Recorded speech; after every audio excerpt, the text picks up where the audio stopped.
شہزادہ محمد بن سلمان کا دورہ واشنگٹن محض ایک روایتی سفارتی ملاقات نہیں تھا، بلکہ یہ ایک نفسیاتی زلزلے کی مانند تھا جس نے پرانی دنیا کے کئی اصولوں کو تہوبالا کر دیا۔ تاریخ کے اوراق پہ نظر ڈالیں تو ہمیں وہ دن یاد آتا ہے جب 14 فروری 1945 کو امریکی صدر فرینکلن روزویلٹ اور شاہ عبدالعزیز کی ملاقات نہر سویس میں امریکی بحری جہاز USS کوئنسی پہ ہوئی تھی۔ اس ملاقات کا مقصد سادہ تھا، امریکہ کو تیل چاہیے تھا، سعودیہ کو سلامتی۔ لیکن نومبر 2025 کی اس سرد صبح وائٹ ہاؤس کے لان میں جو منظر دنیا نے دیکھا وہ ماضی کی ضرورت پر مبنی شراکت داری کی توثیق نہیں تھا، بلکہ اس کی مکمل ری سٹرکچرنگ تھی۔ سعودی عرب نے سلامتی مانگنے کے لیے نہیں بلکہ اپنی شرائط پر شراکت داری کے لیے قدم بڑھایا۔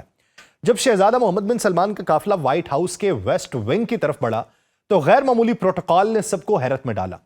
ٹرمپ نے مہمان کے استقبال کے لیے اپنی روایتی جگہ چھوڑ کر باہر آنا مناسب سمجھا اور اوول آفس کے رسمی ماحول کی بجائے اپنی نجی رہائش گاہ میں 4 گھنٹے طویل عشائیہ دیا۔ یہ سب اس بات کا ثبوت تھا کہ تعلقات کی نوعیت بدل چکی ہے۔ سفارتی نفسیات میں اسے سٹیٹس شفٹ کہا جاتا ہے، جہاں مہمان کی حیثیت ضرورت مند اتحادی سے بڑھ کے برابر کے شریک کی ہو جاتی ہے۔ F-35 طیاروں کی گرجدار سلامی نے واشنگٹن کے آسمان پہ یہ پیغام تحریر کر دیا ہے کہ امریکہ مڈل ایسٹ میں توازن کے لیے صرف ریاض کے دروازے کو پہچانتا ہے۔ آپ سب پر سلامتی ہو، میں یاسر رشید ہوں اور آپ دیکھ رہے ہیں سونو نیوز۔ ناظرین، اس ملاقات کی سب سے حیران کن بات وہ دستاویزی معاہدے ہیں جن کی سیاہی ابھی خشک بھی نہیں ہوئی۔ بات اب کروڑوں یا اربوں ڈالر کی نہیں رہی، بلکہ ایک نفسیاتی رکاوٹ عبور کر گئی ہے جس کا تصور پہلے محال لگتا تھا۔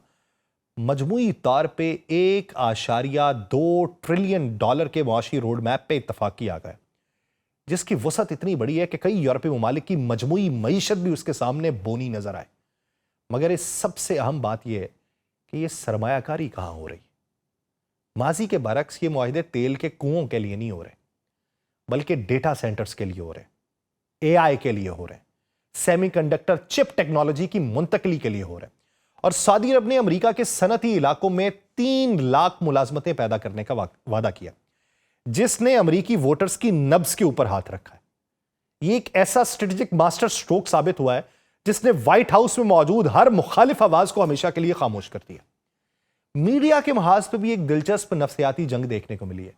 پریس بریفنگ کے دوران جب پرانے اور تلخ سوالات اٹھائے گئے تو ولی عہد کا رد عمل دفاعی نہیں بلکہ پرسکون اور جارحانہ حد تک آرام دہ تھا۔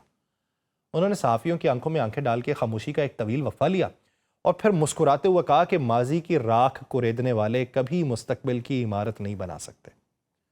اور یہ لمحہ لیڈرشپ پریزنس کی بہترین مثال تھا، جس میں یہ ثابت ہوا ہے کہ ولی عہد مغرب کی اخلاقی عدالت میں صفائی دینے نہیں آیا، بلکہ اپنی قوم کے مستقبل کا مقدمہ جیتنے آیا۔ ٹرمپ کا اس دوران ڈھال بننا اور کہنا کہ ہم آگے بڑھ چکے ہیں، یہ اس بات کی غمازی کرتا ہے کہ عالمی طاقتیں جذبات پہ نہیں مفادات پہ چلتی ہیں۔ دفاعی میدان میں جو کچھ طے پایا ہے وہ کسی سائنس فکشن فلم سے کم نہیں ہے۔ امریکہ نے پہلی بار سعودی عرب کو اپنے انتہائی حساس لیزر ڈیفنس سسٹم اور نیوکلیئر انرجی پروگرام تک رسائی دینے کا دعویٰ کیا، جسے ماضی میں ریڈ لائن سمجھا جاتا تھا، اتو اگے نہیں بدنا۔ یہ معاہدہ سعودی عرب کو عملی طور پہ نیٹو پلس کا درجہ دے گا، نان نیٹو ایلائی کا نہیں، نیٹو پلس کا، اور خطے میں طاقت کے توازن کو ہمیشہ کے لیے بدل دے گا۔ یہ محض ہتھیاروں کی خریداری نہیں بلکہ ٹیکنالوجی کی منتقلی ہے جو ریاض کو اپنی دفاعی صلاحیتوں میں خود کفیل بنائے گی۔ اس دورے سے قیادت کا بڑا سبق بھی سامنے آیا۔ MBS نے یہ ثابت کیا ہے کہ جب آپ اپنی قوم کو معاشی طور پہ مضبوط اور ذہنی طور پہ آزاد کر لیتے ہیں تو دنیا کا پروٹوکول خود بخود بدل جاتا ہے۔ 1945 میں جو رشتہ ضرورت کی بنیاد پہ شروع ہوا تھا وہ 2025 میں طاقت اور باہمی انحصار کے رشتے میں بدلا ہے۔ واشنگٹن کی ہواؤں میں یہ سرگوشی سنائی دے رہی ہے کہ مستقبل کا نقشہ صرف مغرب میں بیٹھ کے نہیں بنایا جائے گا بلکہ اس میں مشرق کی رضا کو بھی شامل کیا جائے گا۔ اور یہ فتح کسی ایک شخص کی نہیں ہے بلکہ اس ویژن کی ہے جس نے ناممکن کو ممکن بنایا۔ سیاست میں کوئی بھی لنچ مفت نہیں ہوتا، یہ تو سبھی نے سنا۔ 1.2 ٹریلین ڈالر کا معاہدہ صرف سرمایہ کاری نہیں ہے، ایک بہت بڑا اسٹریٹجک جوا ہے جس سے پہلا اور اہم سوال یہ ابھرتا ہے کہ انحصار کی نئی شکل۔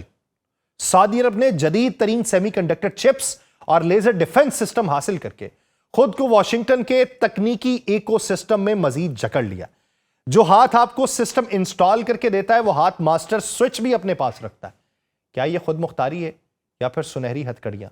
اگر کل واشنگٹن کا موڈ بدل جائے تو سعودی عرب کا دفاعی اور ڈیجیٹل انفراسٹرکچر ایک بٹن دبانے سے مفلوج نہیں ہو جائے گا؟ یہ وہ سوال ہے جو بند کمروں میں لیڈروں کی نیندیں اڑانے کے لیے کافی ہے.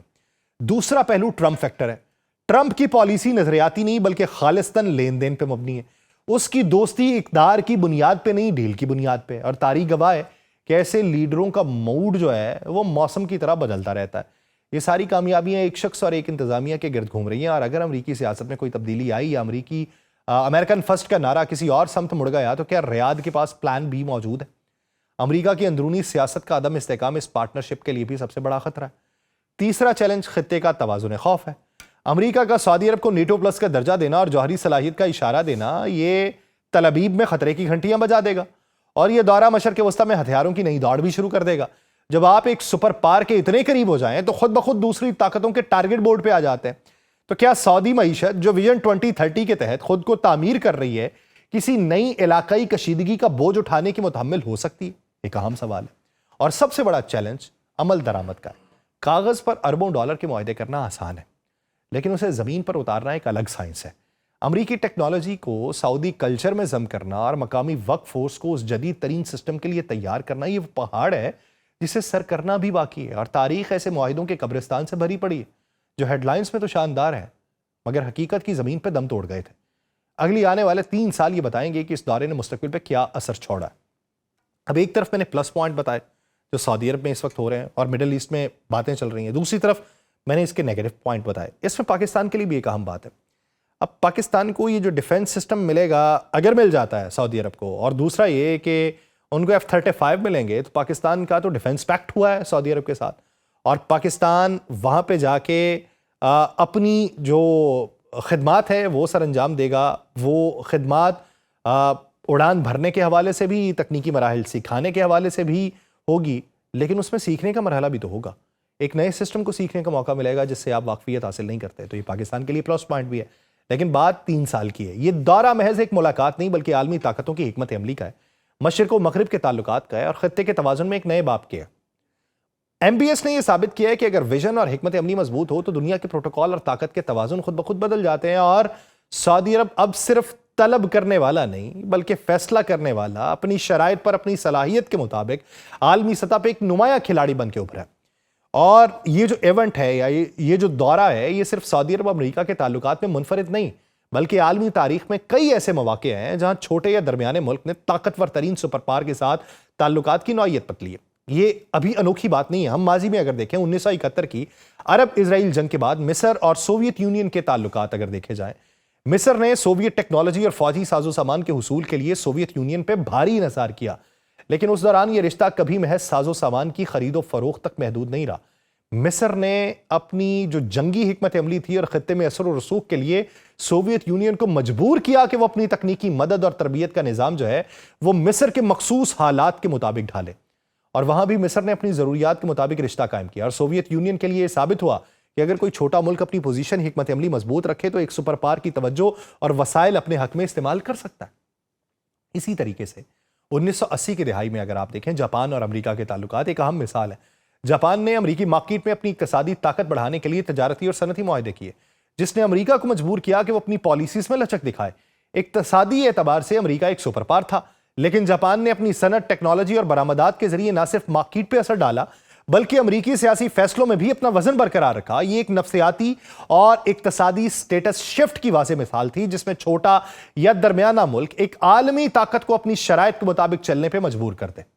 تو اسی منظرنامے میں ہمیں یہ دیکھنے کو ملتا ہے کہ اب سعودی عرب کا دورہ واشنگٹن تاریخی مماثلت رکھتا ہے. جیسے مصر نے سوویت یونین کے ساتھ تعلقات کو اپنی جنگی ضرورتوں اور حکمت عملی کے مطابق ترتیب دیا تھا، جاپان نے امریکہ کے ساتھ اقتصادی تعلقات میں اپنی قوت کا اظہار کیا تھا، ویسے ہی سعودی عرب نے اب امریکی سپر پاور کے ساتھ تعلقات کو نہ صرف اقتصادی بلکہ دفاعی اور ٹیکنالوجی کے پہلو سے دوبارہ ترتیب دیا. اور تاریخی سبق یہ ہے کہ بڑے اور چھوٹے کے درمیان طاقت کا توازن ہمیشہ محض نمبر یا فوجی طاقت سے نہیں بلکہ حکمت، ویژن اور وقت کے استعمال سے ہوتا ہے. اور یہ تجربات ہمیں یہ سکھاتے ہیں کہ سپر پاور کے سامنے خود کو محض ایک ضرورت مند یا خریدار کے طور پہ پیش کرنے کی بجائے اگر کوئی ملک اپنی اسٹریٹجی، معاشی طاقت، دفاعی صلاحیت کو متوازن انداز میں پیش کرے تو وہ اپنی پوزیشن کو برابر کی پوزیشن میں شراکت دار میں بدل سکتا ہے.